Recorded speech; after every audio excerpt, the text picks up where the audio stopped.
Pantry, and today I'm gonna make homemade ketchup, and I'm making a sugar-free ketchup.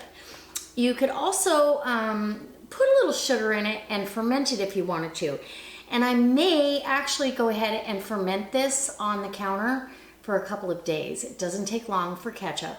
And then you get the probiotics and all of the nutrition. And I actually watched several videos, but my favorite one is from Mary's Nest. And she does ferments and all kinds of wonderful, healthy, traditional cooking recipes. So I hope you go over and visit her.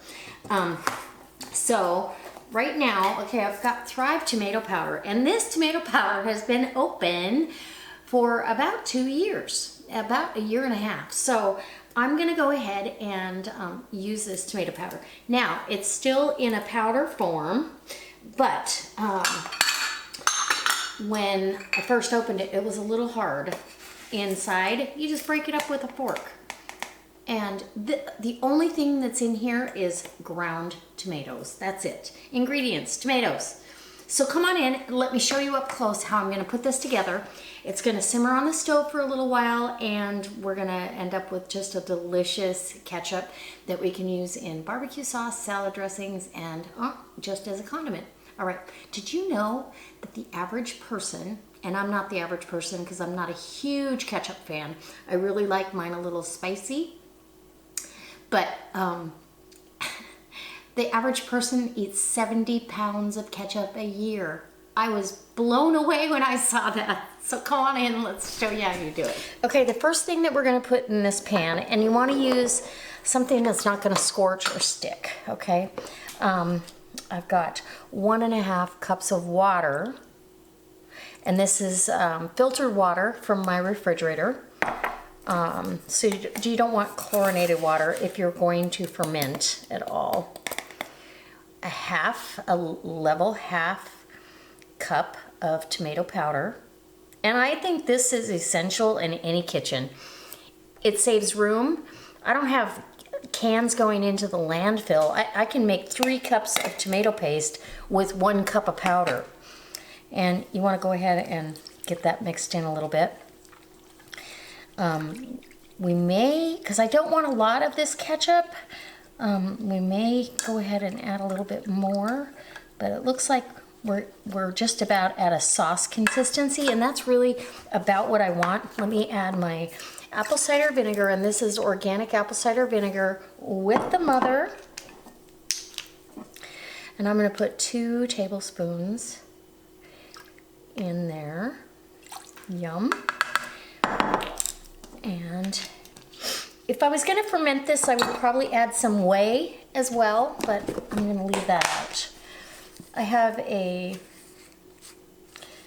1/4 cup of, and I'm slipping my mind, erythritol, which is a sugar substitute. It is delicious. It tastes just like sugar. It's no impact on your insulin, nothing. It's 70% is sweet, so I'll test it if I need to. I'll add a little bit more, but we're gonna start with a 1/4 cup. And honestly, this is my recipe. I'm just giving it to you as it comes into my head. So we're gonna taste, and I like black pepper. I don't mind seeing pepper flakes. So that was a 1/2 teaspoon of black pepper. And I've got apple pie spice, and that's got your cinnamon and all the yummy warm spices that we're used to. And we want a level 1/4 teaspoon of that in there. Again, we may come back and say, oh, you know what? Maybe I need some more. And I'm just gonna add 1, 2, 3 cloves. Whole cloves. If I had ground cloves, I would use 1/8 teaspoon. I am going to fish those out before it's over. Now we need 1/2 teaspoon of dry mustard. And here's where the little bit of spice comes in. I'm going to add 1/2 tablespoon just a really level half tablespoon, if I can get this out of here now, of, I don't want to spell it, smoked paprika. And some onion powder, half a teaspoon of that. And there you go. Now, let's get this all stirred up. We're gonna put this on the stove to simmer, and as it cooks down and the flavors start to come alive, I'll see if I need anything else. But this is gonna be a really nice smoky ketchup that I can use. All right, without the sugar. And how easy is that?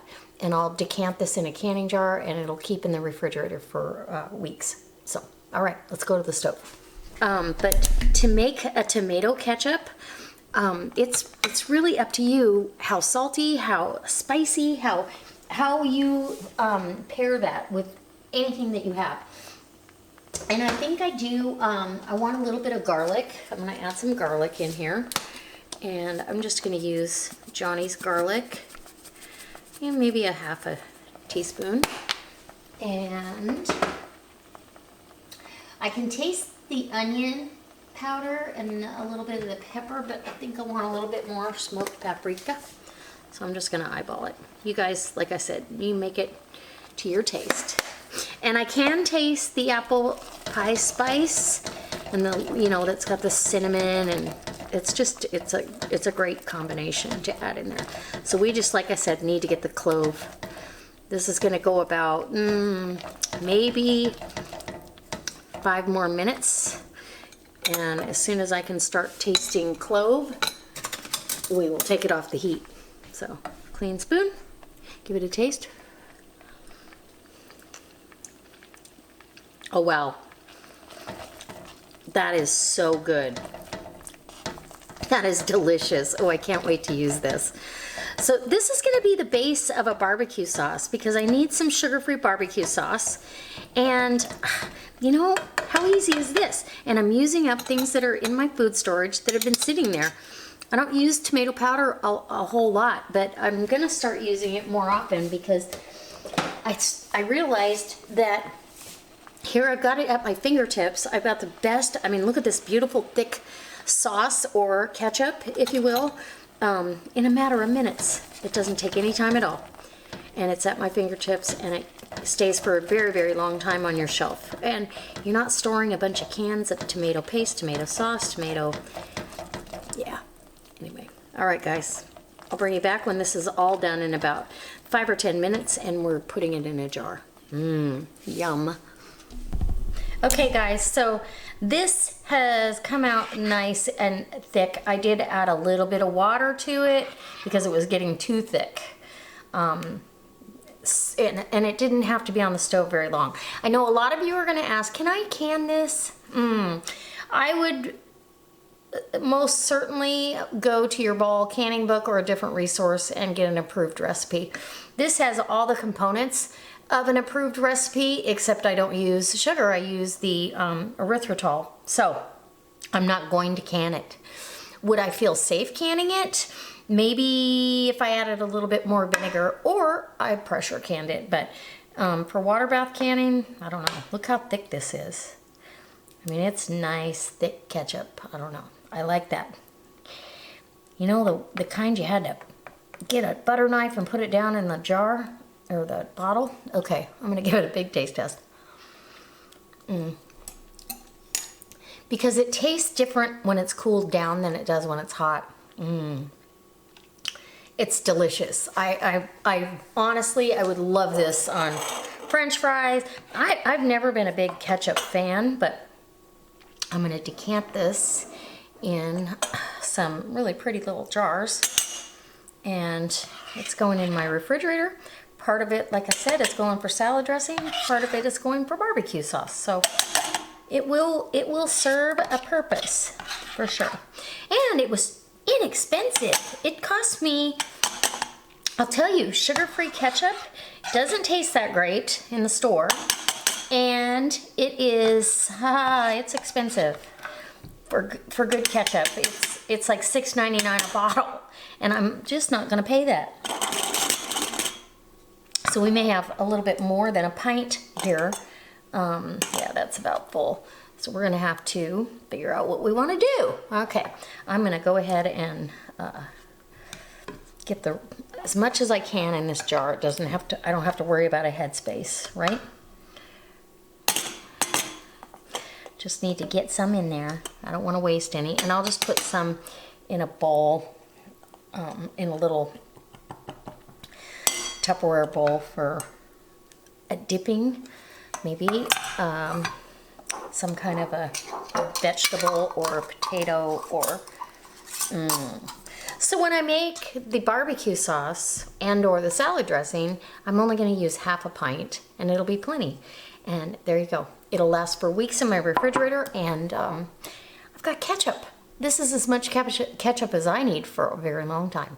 All right, guys, I hope that this inspires you to try your hand at making your own ketchup, whether it be sugar-free or you ferment it, or you see, now I could ferment this. I could leave this out on the counter and let this ferment, and it only takes about 2 days. And it would just be even healthier because of the probiotics.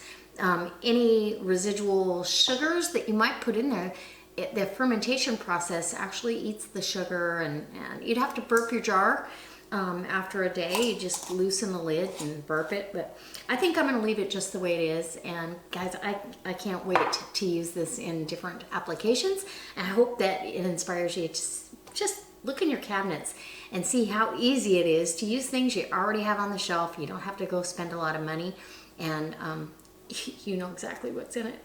I don't have to read a paragraph to know what's in here. Simple ingredients. All right, I'll see you next time for another delicious recipe using Thrive. My Thrive website is down below so you can get your own tomato powder. It is by far the best thing I ever put on the shelf. And I only buy it in the pantry cans because then I know I can go through it in a certain amount of time.